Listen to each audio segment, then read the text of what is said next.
ذرا ہٹکے میں خوش آمدید. زرار کھوڑو، وسعت اللہ خان، شاہ زیب جیلانی کا سلام قبول کیجیے. صدر ٹرمپ بھارت پر ابھی تک برہم ہیں. ان کا تازہ بیان سامنے آیا ہے. 25% ٹیرف انہوں نے لگایا تھا. اب وہ کہہ رہے ہیں کہ ہم اس کو بڑھا سکتے ہیں کیونکہ بھارت جو ہے وہ روس سے تیل لیتا ہے اور پھر بیچتا ہے آگے. تو یہ کیا معاملہ ہے؟ اور پاکستان پہ جو ٹیرف لگا، ہلکا ہاتھ رکھا، 19% لگا، پاکستان کے لیے کیا امپلیکیشنز ہیں؟ ہم بات کریں گے ایک فارمر ایمبیسڈر سے WTO کے. وہ ان معاملات کو سمجھتے ہیں، تھوڑا سا وہ ایکسپلین کریں گے کہ US پاکستان ٹریڈ ٹائز میں کیا ہو رہا ہے. اس کے علاوہ گلگت بلتستان بھی جائیں گے، جہاں پر ہم نے دیکھا ہے کہ اس مانسون سیزن میں سب سے زیادہ جو نقصانات رپورٹ ہوئے ہیں وہ وہاں سے ہوئے ہیں. کئی جانیں گئی ہیں، مالی نقصان ہوا ہے. پرائم منسٹر وہاں پہنچے آج اور وفاقی حکومت کی طرف سے 4 بلین روپے کے ایک پیکج کا اعلان کیا ہے. کیا یہ کافی ہوگا؟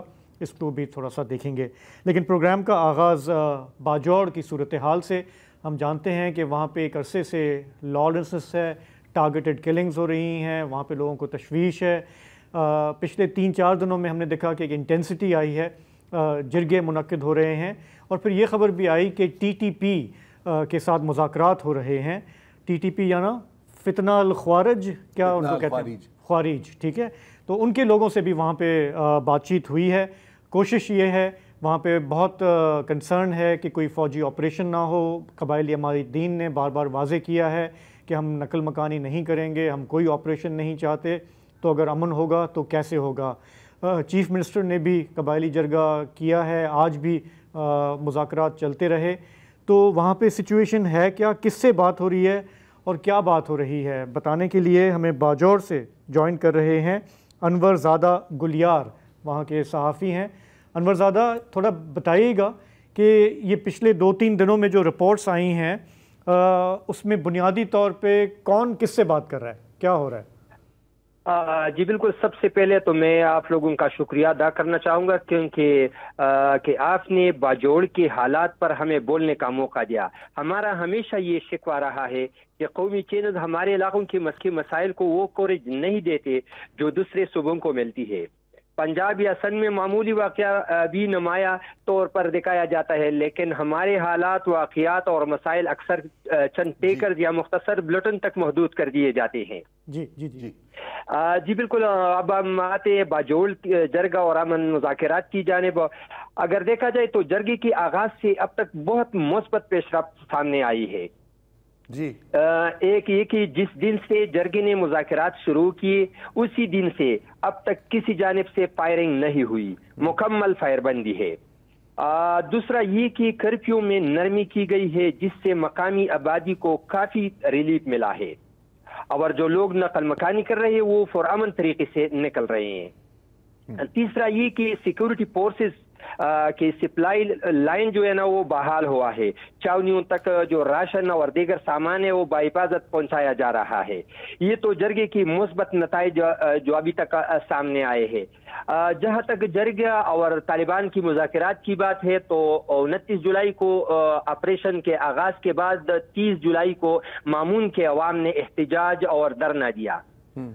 اسی شام سابق MNA گلظفر اور ایک دوسرے نوجوان نجیب اللہ مامون نے کسٹم ہاؤس میں گرینڈ جرگہ بلانے کا اعلان کیا. پھر 31 جولائی کو سیاسی قیادت اور قبائلی عمادین نے اس گرینڈ جرگے میں شرکت کی اور 52 رکنی جرگہ طالبان سے مذاکرات کے لیے تشکیل دیا گیا. جرگہ جو تھا طالبان کے پاس گیا اور طالبان سے کہا کہ یا تو افغانستان چلے جائے یا امن سے رہے، اور اگر لڑائی کرنی ہے تو آبادی سے باہر نکل جائے. پھر طالبان نے ایک دن مشاورت کے لیے مہلت مانگی اور دوسرے روز جرگہ کے ساتھ مذاکرات میں طالبان نے افغانستان جانے سے انکار کر دیا اور کہا کہ یہ ہمارا علاقہ ہے. البتہ یہ کہا کہ اگر فورسز ہم پر حملہ نہ کرے تو ہم بھی فائرنگ نہیں کریں گے. اب اس 52 رکنی جرگہ جو ہے وہ محدود کیا گیا ہے. جرگے نے متفقہ طور پر طالبان سے مذاکرات کے لیے 8 رکنی کمیٹی تشکیل دیا ہے. وہ 8 رکنی کمیٹی جو ہے طالبان کے ساتھ مذاکرات کرتے واپس اسی 52 رکنی جرگے سے مشاورت کرتے ہیں. इसके अलावा आप जरगा डीसी और डीपीओ जो है ना वो भी सपोर्ट कर रही है और इनके साथ भी मशावरत कर रही है, क्योंकि जब उधर से जरगा वापस आते हैं ना तालिबान के साथ मुज़ाकरात के बाद, तो इधर जो 52 रुकनी कमेटी है उसके साथ डीसी भी होता है और डीपीओ भी होता है, उसके साथ मशावरत करते हैं। अच्छा। आज जरगा वज़ीर आला से भी मिला है और आइंदा का अमल तय किया जा रहा है। आज जो जरगा है अभी सिक्योरिटी फोर्सेस से मुज़ाकरात कर रही है और कल वो अपना आइंदा का अमल तय करेंगे कि क्या करेंगे, लेकिन अब भी मुज़ाकरात जारी है और मुस्बत पेशरफ्त की तवक्कुआत जो है ना जरगे से वाबस्ता है। अच्छा अनवरज़ादा साहब, मुज़ाकरात हमने माजी में भी देखे हैं, लेकिन वो ज़्यादा थे मेरा ख्याल है रियासत और तालिबान के बीच। ज़ाहिर है जरगे भी बैठे हैं, ये भी हमें पता है। ये जो मुज़ाकरात चल रहे हैं किस हद तक इसको रियासत की हिमायत हासिल है? मुझे पता है आपने कहा है कि जो मुकामी इंतज़ामिया है वो तो ज़ाहिर है कोऑपरेट कर रहे हैं, लेकिन अगर हम थोड़ी सी हायर लेवल की बात करें तो आपको क्या लग रहा है? ये तो कोशिश कर रहे हैं, इधर जो लोकल जो इंतजामिया है डीपीओ है वो मुकम्मल सपोर्ट कर रही है, लेकिन अभी जो सिक्योरिटी इदारे हैं उसके साथ मुज़ाकरात कर रही है। वो जो अभी तक ये जरगे के जो सरबराह है साहिबजादा हारून रशीद, सिक्योरिटी के साथ सिक्योरिटी फोर्सेस के साथ जितने भी उसके साथ मुज़ाकरात हुए, उन्होंने अभी तक कोई साफ नहीं बताया बार कि वो सिक्योरिटी फोर्सेस उनको क्या कर रहे हैं, कह रहे हैं, लेकिन फिर भी जो है ना वो ये तवक्कुआत दे रही है कि और ये उम्मीद जाहिर कर रही है कि मुस्बत की तरफ जा रहे हैं। अच्छा, जहाँ तक खैबर पख्तूनख्वा चीफ मिनिस्टर अली अमीन गंडापुर साहब की बात है, तो उनके मौक़िफ़ में भी तो हमने अक्सर तब्दीली देखी है ना। पहले वो कह रहे थे कि जी हम बिल्कुल टारगेटेड ऑपरेशन के हक़ में हैं, लेकिन अभी हाल में ही पीटीआई के जो सरबराह हैं इमरान खान साहब, उनकी ट्वीट आई है कि ऐसा कुछ नहीं होने वाला। तो इस वक्त गंडापुर साहब कहाँ खड़े हैं इस मामले में? जिस तरह आपने कहा कि पहले जब ऑपरेशन शुरू हुआ तो 30 जुलाई को जो इधर एहतजाज शुरू हुआ तो उसी दिन भी उन्होंने कहा था कि हम बाजोड़ में ना ऑपरेशन देंगे और ना ही नकल मकानी करनी पड़ेगी, लेकिन फिर 31 जुलाई को उसका वापस दोबारा एक दूसरा बयान आ गया कि उन्होंने कहा कि हम दहशतगर्दों के को नहीं छोड़ेंगे और ऑपरेशन की हिमायत की बात की उन्होंने। तो उसका मौक़िफ़ जो है ना बच्चों जैसा है, कभी एक मौक़िफ़ आता है कभी दूसरा मौक़िफ़, उसका वाज़ेह मौक़िफ़ नहीं। आज जो बाजोड़ के जो साबिक़ सेनेटर है मौलाना अब्दुल रशीद ने उन्हें बताया कि आप अपना पोजीशन वाज़ेह करें, अपना पोजीशन वाज़ेह करें, आप किस तरफ है, कभी एक तरफ की बात कर रहे हैं कभी दूसरी तरफ की बात, आप अपना मौक़िफ़ वाज़ेह करें। अच्छा, यहाँ मैं एक अपडेट जो चीफ मिनिस्टर हाउस से एक बयान जारी हुआ है BBC की वेबसाइट पर मैंने देखा है कि वज़ीर आला की ज़ेर सदारत इलाक़ाई जरगा हुआ है, जिसमें बाजोड़ और मोहम्मद के अमायदीन और मुंतखब नुमाइंदों ने शिरकत की है। 5 नुकाती सिफारिशात सामने आई हैं। उसमें पहली सिफारिश तो ये है कि ऑपरेशन और नकल मकानी कबूल नहीं है। दूसरा ये है कि हम अमन के बदले हुकूमत से मुकम्मल ताउन पे तैयार हैं। तीसरा ये है कि दहशत गर्दी के ख़िलाफ़ तमाम फ़रीक़ मुत्तहद हैं। और चौथा ये है कि हुकूमत तमाम स्टेक होल्डर्स का मुश्तरका जरगा तश्कील दे के अफ़गान हुकूमत से बामक़सद मुज़ाकरात करे। और पाँचवा ये है कि मकामी जरगों को अमन कोशिशों में मुसलसल शामिल रखा जाए। तो इसका मतलब ये है कि दोबारा से ये चीफ मिनिस्टर साहब का जो ताज़ा तरीन बयान है उसमें कहा गया है कि हम ऑपरेशन और नकल मकानी कबूल नहीं कर रहे हैं। तो फिर उसी जगह पे आ गए ये लोग। तो बिल्कुल ये अभी जो है ना ये आया है, लेकिन अभी ये जरगा कल जो है ना अपना जो एलामिया जारी करेगा कि वो किस पोजीशन में। अभी अगर आपने बात की है तो ये भी है कि इसके अलावा इलाके के सूरत हाल भी इसकी तरफ आते हैं। बाजोड़ के मुतासर इलाकों से काफ़ी हद तक नकल मकानी हो चुके हैं, लेकिन ये है कि नकल मकानी जो है ना ज़्यादातर ज़िले के अंदर ही महदूद है। अच्छा, दूसरी तरफ ये है कि सलारजो के तंगी नामी एक इलाका है। पिछले रोज अवाम ने उसी वक्त एहतजाज किया था जब एक फोर्सेस पोस्ट जो है ना वो खाली की जा रही थी। مقامی لوگوں نے کہا کہ اگر پوسٹ خالی کی گئی تو احتجاجاً ہم علاقہ ہی چھوڑیں گے. تو سیکورٹی فورسز نے یقین دہانی کرائی کہ ہم یہ پوسٹ جو ہے نا وہ خالی نہیں کریں گے. یہ ایک بڑی انٹرسٹنگ بات ہے کیونکہ ایک تاثر جو دیا جاتا ہے نا کہ لوگ نہیں چاہتے کہ وہاں پہ چیک پوسٹ ہوں، لیکن ظاہر ہے لوگوں کو پتا ہے کہ بھائی اگر یہ نہیں ہوں گے تو پھر ان کو ہمیں کون بچائے گا. ایک انٹرسٹنگ پوائنٹ ہے. اچھا ایک آخری چھوٹا سا پوائنٹ اگر آپ تھوڑا سا بتا سکیں، جو مختلف سیاسی جماعتیں ہیں ان علاقوں میں جن کا اثر ہے، مطلب باجوڑ میں کہیں پہ پی ٹی آئی کا اثر ہے، کہیں جے یو آئی ہے، ان لوگوں میں نظر آتا ہے کہ کوئی اتفاق ہے یا ان کا الگ الگ پوائنٹ آف ویو نظر آتا ہے؟ بالکل اسی دفعہ جو ہے نا سیاسی قائدین جو ہے، علماء کرام ہے اور قبائلی عمائدین ہے، یہ سب متفق ہے، قیام امن کے لیے کوشش بھی کر رہے ہیں، سب متفق ہے. انہوں نے سیاسی نقطہ نظر کو جو ہے نا وہ بالائے طاق رکھتے ہوئے وہ جو ہے نا امن کے لیے کام کر رہے ہیں. یہ سب متفق ہے ابھی. اچھا ٹھیک ہے، بہت بہت شکریہ انور زادہ صاحب. اور کیا کہیں، کوشش آپٹیمزم کیونکہ we have been down this road many times ہے نا، اور ہم نے دیکھا ہے کہ ماضی میں کیا ہوا ہے. بھارت چلیں ایک بریک لیتے ہیں، واپس آئیں گے تو بات کریں گے صدر ٹرمپ کی، پاکستان اور بھارت کی. صدر ٹرمپ روز بیانات دیتے ہیں جس میں وہ بھارت کو کھری کھری سناتے ہیں اور پاکستان کے لیے ان کا بڑا نرم گوشہ ہے. ایسا مجھے نہیں یاد پڑتا کہ پچھلے 2-3 دہائیوں میں جب سے ہم چیزیں کور کر رہے ہیں کہ اس طرح ہم نے دیکھا ہو. تو ابھی سمجھ نہیں آ رہی ہے کہ ہو کیا رہا ہے. تو صدر ٹرمپ کے ذہن میں کیا چل رہا ہے کچھ پتہ نہیں ہے، لیکن بہرحال ٹرمپ کو بھی نہیں پتا شاید. آج بھی انہوں نے اپنا جو ان کا ایک وہ پلیٹ فارم ہے ٹروتھ سوشل، اس پہ انہوں نے بھارت کو ایک دھمکی دی ہے کہ بھائی وہ ٹھیک ہے 25% کا ٹیرف ہم نے لگایا تھا پچھلے ہفتے، لیکن ہم اس کو بڑھا بھی سکتے ہیں. اور انہوں نے کہا کہ بھارت روس کا جو تیل خریدتا ہے اور پھر آگے بیچتا ہے، ظاہر ہے کہ بیسیکلی یہی ان کے غصے کی بڑی وجہ ہے کہ یوکرین میں لوگ اس لیے مر رہے ہیں کیونکہ یہ رشین وار مشین کو فیول کر رہے ہیں. تو ویسے ہم سنتے آئے تھے برسوں سے ٹیرر فائنینسنگ، یہ ایک ایلیگیشن ہے وار فائنینسنگ کہ انڈائریکٹلی. اس کے لیے کوئی الگ فیٹ آف بیٹھتا ہے یا الگ فیٹ آف؟ میرا خیال ہے کہ ہمیں وہاں تک تو جانا جتنا یہ برہم ہے تو یہ تو معاملہ بڑھ بھی سکتا ہے. اچھا بھارت کی طرف سے کوئی بیان آیا تھا؟ بھارت کی طرف میں بھی پہلے میں ایک اور بیان چلانا چاہ رہا ہوں امریکہ کی جانب سے، اور یہ ہے اسٹیفن ملر. اسٹیفن ملر کا میں بیان کیوں چلا رہا ہوں کیونکہ یہ ڈونلڈ ٹرمپ کے ایک تو ایڈیولوجیکلی سب سے نزدیک ہیں. ڈونلڈ ٹرمپ کے جو ساری ان کی جو اینٹی امیگریشن پالیسیز ہیں اور جو سخت ترین پالیسیز ہیں وہ اسٹیفن ملر نے ہی بنائی ہیں. سنائپر ہیں، White House deputy chief of staff, oldest and closest adviser ایک لحاظ سے.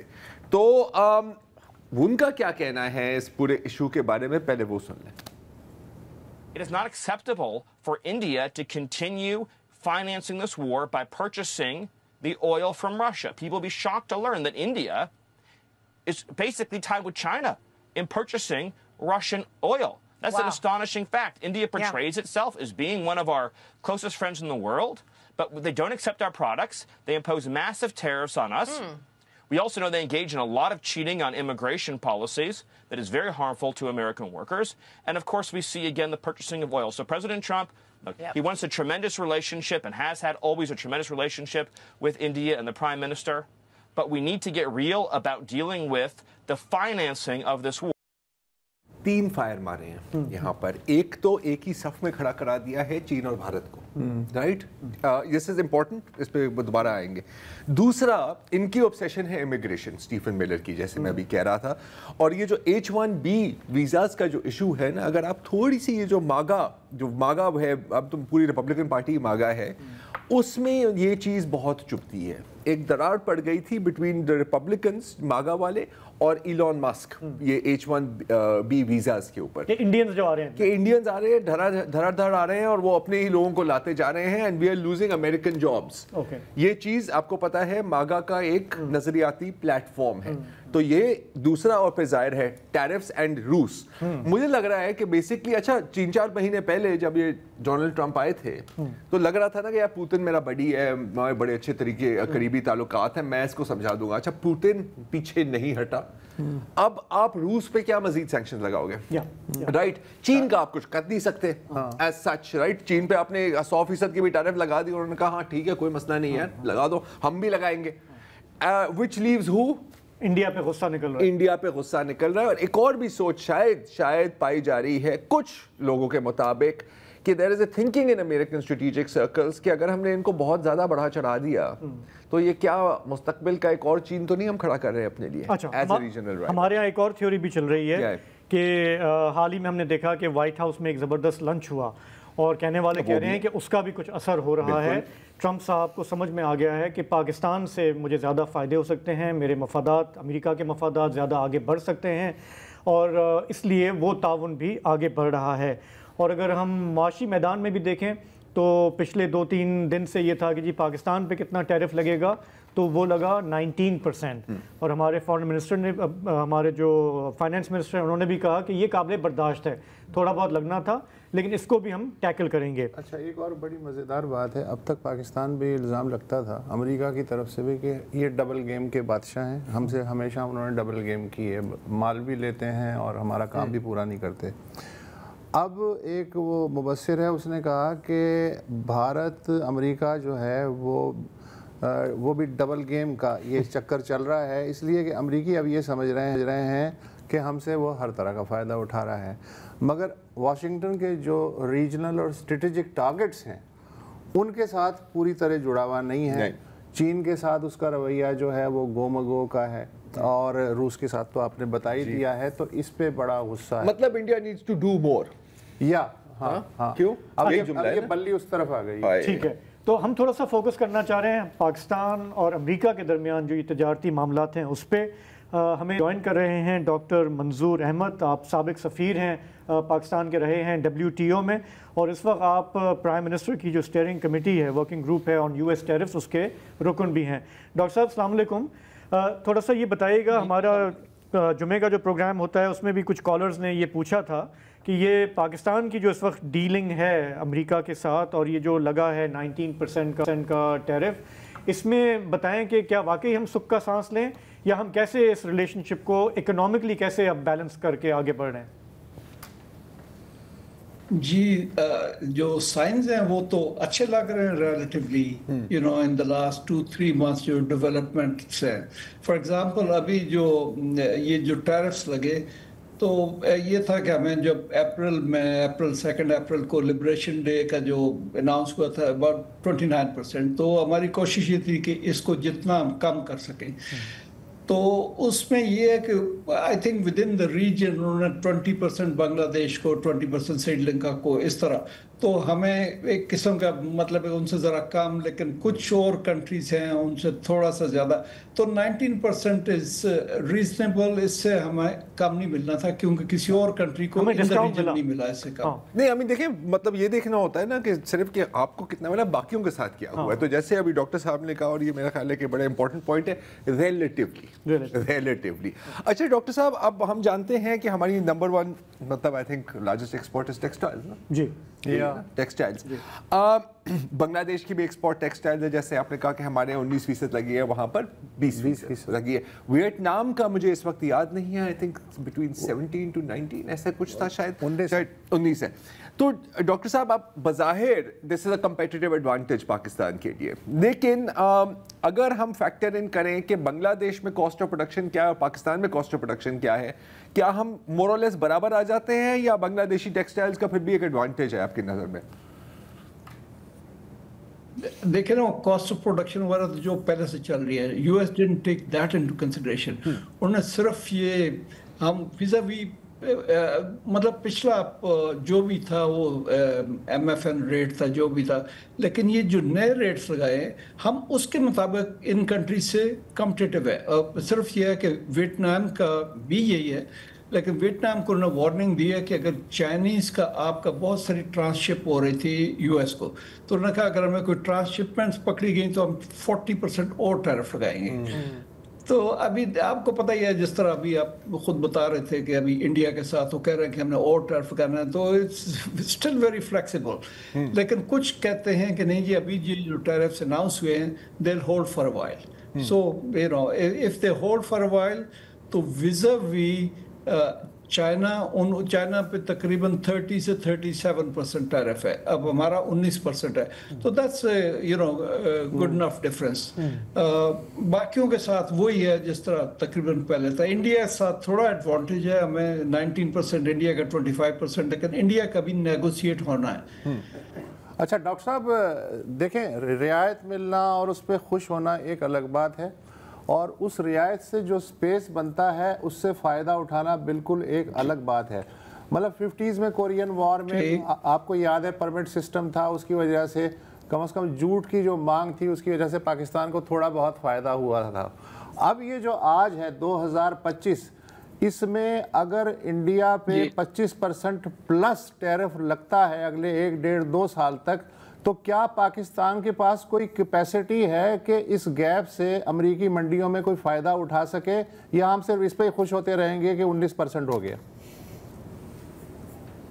होता ये है जी कि जब इस तरह कोई देखते हैं ना कि एडवांटेज है, जिस तरह अभी इजिप्ट पे सिर्फ 10% लगा है, तो ऑलरेडी हमारे इंडस्ट्रीज भी और चाइना वगैरह भी वहाँ पर देयर ऑलरेडी न्यूज़ हैं कि मूव हो रहे हैं, कोई ज़मीनें खरीद रहे हैं, क्योंकि टैरिफ का उनको तकरीबन 10%, हमें 19%, दूसरों को 25%, तो ये टैरिफ का फ़र्क हो तो उससे इन्वेस्टमेंट मूव होती है और एडिशनल कैपेसिटी क्रिएट होती है।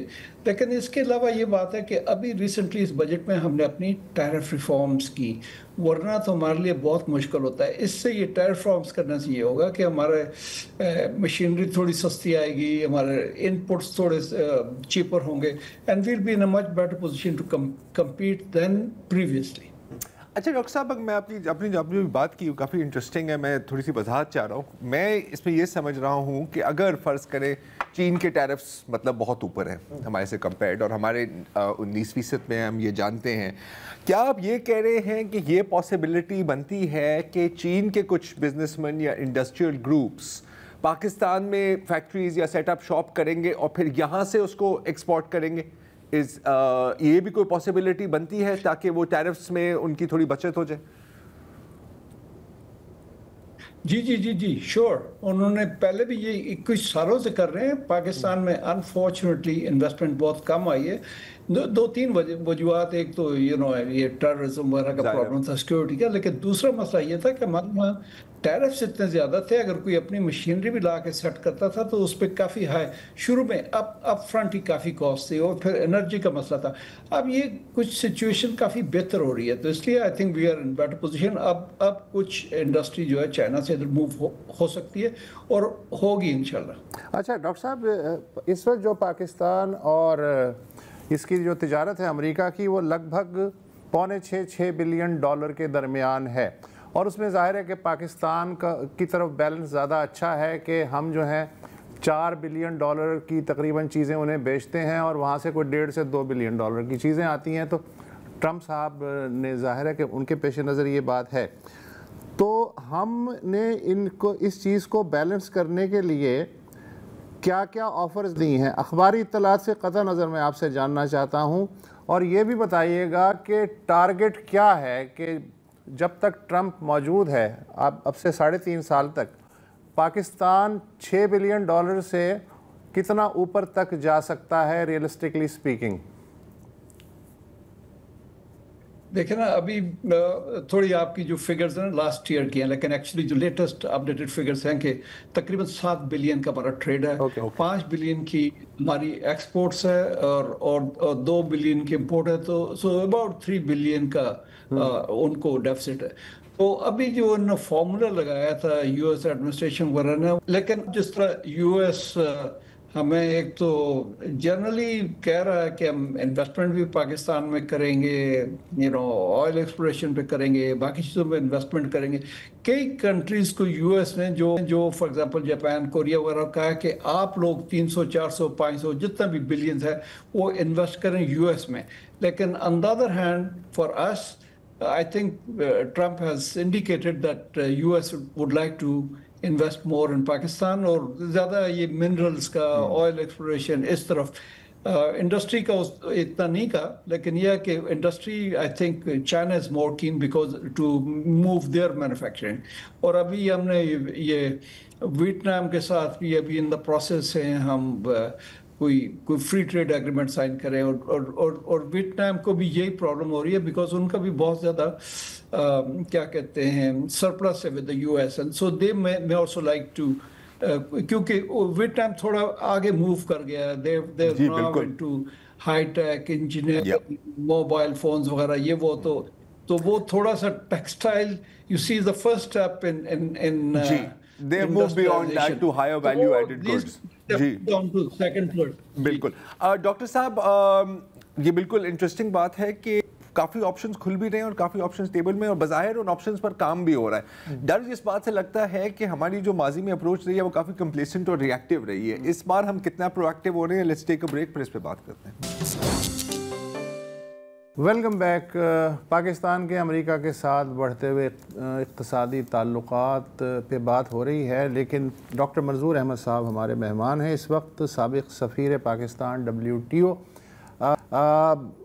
इसी से मेरे जहन में एक सवाल आया कि जहां अमेरिका का ज़िक्र हो वहां ईरान भी जहन में आता है, और ईरान के जो सदर हैं मसूद पेशेशकियान, उनका अभी दौरा कंक्लूड हुआ है और दोनों मुल्कों ने 13-14 समझौतों पे दस्तखत किए हैं कि $10 बिलियन का जो टारगेट है वो लेके जाएंगे $3 बिलियन का मौजूदा जो तिजारत है उससे बढ़ा के। डॉक्टर साहब, मैं ये जानना चाहता हूँ कि पाइपलाइन, आपको पता है ईरान पाकिस्तान पाइपलाइन, वो अभी तक मंसूबा तातुल का शिकार है अमेरिका की वजह से। अब ये जो कह रहे हैं कि 3 से 10 बिलियन डॉलर पे ले जाएंगे, तो ये प्रैक्टिकली कैसे मुमकिन होगा? जी, अभी तो as things are at present ये मुश्किल लग रहा है, क्योंकि डॉलर्स में ट्रेड वो कर नहीं सकते ईरानियंस, और कोई भी हमारा बैंक जो है LC खोलने पे तैयार नहीं होता, क्योंकि US के सैंक्शंस और पेनल्टीज वगैरह के चक्कर में। तो अभी तो at present unless they get some waiver और समथिंग और द अदर, तो ये काफ़ी मुश्किल लग रहा है। You know, the countries like China who can buy, और इंडिया ने भी उनके साथ किया था लोकल करेंसी में। अभी हमें अगर कुछ तरीका निकालना पड़ेगा तो यही होगा कि लोकल करेंसी में, हमारी करेंसी में वो हमें तेल दें, और फिर हम इसी तरह मतलब कि बायलैटरल इस तरह कोई करेंसी स्वैप करके। लेकिन 10 बिलियन अभी जाना काफी सही लगता है। प्रैक्टिकल मतलब जैसे आपने कहा थोड़ा सा मामूली सी क्रॉस बॉर्डर ट्रेड और शायद कुछ बार्टर, जिस तरह रवायती तौर पे चलता है। एक आखिरी बात डॉक्टर साहब, और वो ये है कि अब मुझे आप तीनों का नहीं पता, आप दोनों का नहीं पता, मैं बिल्कुल यूज्ड टू नहीं हूँ कि पाकिस्तान से एक डायनामिक और प्रोएक्टिव पॉलिसी देखी जाए, जो हम पिछले कई माह से देख रहे हैं। और मुझे डर लगता है डॉक्टर साहब कि अब मैं आपसे ही पूछना चाह रहा हूँ, क्योंकि यू आर एन इनसाइडर, क्या हम वापस वही thought of complacent business as usual वाले एटीट्यूड तक तो नहीं जाएंगे, या will we strike while the iron is still hot overall? जी, हमने बीच में ना कुछ साल हमने ये डिस्कस किया था कि हम जियो पॉलिटिक्स से थोड़ी सी टेंशन कम करके तो जियो इकोनॉमिक्स की तरफ जाएं। तो थोड़ा जैसा हम, आई एम नॉट सेइंग कि इंडिया के साथ, लेकिन क्योंकि अभी डिफिकल्ट आते हैं, लेकिन ये हमारा ये जो एशिया पैसिफिक रीजन है, आसियान और इसके साथ जापान, ऑस्ट्रेलिया, चाइना, ये सब मिलकर एक बड़ा ब्लॉक बन गया called RCEP, regional cooperation for economic partnership. तो Pakistan should try to become a part of that, क्योंकि दो तरीके हैं अपनी प्रमोट करने का। एक तो ये है किसी रीजन में, अपने रीजन में, यही एक रीजन बड़ा सबसे दुनिया का जैसे बिगेस्ट ट्रेडिंग ब्लॉक। और अभी आसियान ने ऑफर भी किया, अभी पिछले दिनों मलेशियन प्राइम मिनिस्टर उनके चेयरमैन है, उसने कहा कि पाकिस्तान को हम डायलॉग पार्टनर बनाने को तैयार हैं। तो पाकिस्तान को थोड़ी ज़्यादा अटेंशन दे सारी उम्र वो हम GSP के पीछे पड़े रहे या US के पीछे, तो ये रीजन इज ग्रोइंग, रीजन इसमें जाए, पहली बात ये। दूसरी बात ये है कि अगर कोई हमारा सारा फोकस होता है कि हम फिनिश प्रोडक्ट, फिनिश कार किसी तरीके, लेकिन वो हम एक्सपोर्ट नहीं कर पाते बिकॉज ऑफ रिस्ट्रिक्शंस ऑफ ये जो फॉरेन पार्टनर्स हैं हमारे, और उसकी क्वालिटी भी नहीं अच्छी होती। तो ये बाकी कंट्रीज, फिलीपीन, दूसरे तीसरे, सब ने ये किया कि कंपोनेंट्स में वो व्हाट दे से they become a part of this ये रीजनल क्या ग्लोबल वैल्यू चेन्स, GVCs। तो हमें उस तरफ कोशिश करनी चाहिए, मतलब मुख्तलिफ तरह से कोशिश करनी चाहिए। अभी हमने कुछ, हमारा टैरिफ स्ट्रक्चर इतना उल्टा सीधा है कि हमने इस तरह किया हुआ है कि जो भी बिजनेसमैन कोई चीज़ बनाए, एयर कंडीशन बनाए, कार बनाए, कुछ बनाए, तो वो within the country sell करे तो उसको कहीं ज़्यादा प्रॉफिट है, वो कभी भी बाहर नहीं जाएगा। तो ये पॉलिसी अब जो इस साल से बजट आया है, होपफुली इन्होंने कहा कि अगले 4 साल में इसको इम्प्लीमेंट करेंगे, तो फिर इनका कुछ थोड़ा जैसा इनकी कंपटीशन आएगी और मे बी कि उसके बाद ये एक्सपोर्ट करें। तो ये अगले 3-4 साल काफ़ी हमारे लिए क्रूशियल है, अगर हम ये अपनी रिफॉर्म को जारी रख सकें तो। मतलब ये कि बहुत शुक्रिया, ठंडे पानी में धक्का देना पड़ेगा, उसके बाद करना पड़ेगा। कर तो सकते हैं अगर जी डॉक्टर साहब। नहीं, मैं कह रहा हूँ कि डिसीजन ले लिया उन्होंने इस साल, बजट में ले लिए डिसीजन, सिर्फ अब क्योंकि पुश बैक आई थी, लेकिन गवर्नमेंट स्टूड फर्म, तो होपफुली दिस विल कंटिन्यू। और मेरा ख्याल है इतना ज़्यादा इंडस्ट्री ने इसको अपोज नहीं किया। हमारी ऑटो इंडस्ट्री है, वो उसको प्रॉब्लम होती है, लेकिन ऑटो की बिल्कुल एक और तरह की वो है, क्योंकि अब इलेक्ट्रिक व्हीकल्स वगैरह आ रही हैं, तो हमें वैसे ही उसको चेंज करना पड़ेगा। वो इंटरनल कंबशन इंजन का टाइम खत्म हो रहा है, मतलब है कि may be another 10 years or so move करना उधर। बिल्कुल, thank you so much doctor साहब। अभी हम यही थे, BYD की भी फैक्ट्री लग रही है यहाँ पर पाकिस्तान में, आई थिंक मियां मंशा की कोऑपरेशन के साथ। वंडरफुल। चलें हम यहाँ पे एक लेंगे ब्रेक, वापस आएंगे तो फिर चलेंगे गिलगित बल्तिस्तान। इस मरतबा जो बारिशें हुई हैं, जो नुकसानात हुए हैं, उसमें जो आदाद शुमार सामने आ रहे हैं पूरे मुल्क के, तो कोई 300 जानें गई हैं और उसमें 140 बच्चे भी शामिल थे। पंजाब में भी कई जगहों पे तबाही आई, खैबर पख्तूनख्वा में भी, लेकिन जो इलाका सबसे ज़्यादा मुतासर रहा है हालिया हफ्तों में वो गिलगित बल्तिस्तान है। वहाँ पे बाबूसर के इलाके में सिर्फ जो रेस्क्यू ऑपरेशन चलता रहा कोई 2 हफ्ते तक, उसके बाद 7 लाशें निकाली गई हैं। उसके अलावा भी कई सारे लोग लापता हैं, उनकी गायबाना नमाज जनाजा भी अदा कर दी गई। बहुत ज़्यादा हमने देखा है कि मुख्तलिफ़ इलाकों में लैंडस्लाइड्स, क्लाउड बर्स्ट की वजह से लोगों ने तकालीफ उठाई हैं। टूरिस्ट भी काफ़ी जो गए हुए थे वो भी फंसे रहे। तो प्राइम मिनिस्टर भी आज गए गिलगित बल्तिस्तान, उन्होंने वहाँ पे जो गवर्नमेंट है उसके साथ इंगेज किया, अपनी हिमायत का यकीन दिलाया और कोई 4 अरब रुपए के एक इमदादी पैकेज का ऐलान किया। कॉम्पनसेशन भी उन्होंने अनाउंस किया जो लोग मुतासर हुए हैं, जहाँ पे जानी और माली नुकसान हुआ है। मौसमियाती तब्दीली की उन्होंने बात की और उन्होंने कहा कि जो हमारे यहाँ एडवांस वार्निंग सिस्टम है, क्यों वो काम नहीं कर रहे, पिछले 7 साल में यहाँ पे क्या काम हुआ है। हम पिछले प्रोग्रामों में जिक्र कर चुके हैं कि अब ये जो इस तरह की आफतें हैं, फ्लडिंग है, ये पाकिस्तान वल्नरेबल है, ये हर साल दूसरे साल मुल्क का कोई ना कोई हिस्सा इससे मुतासर हो रहा है।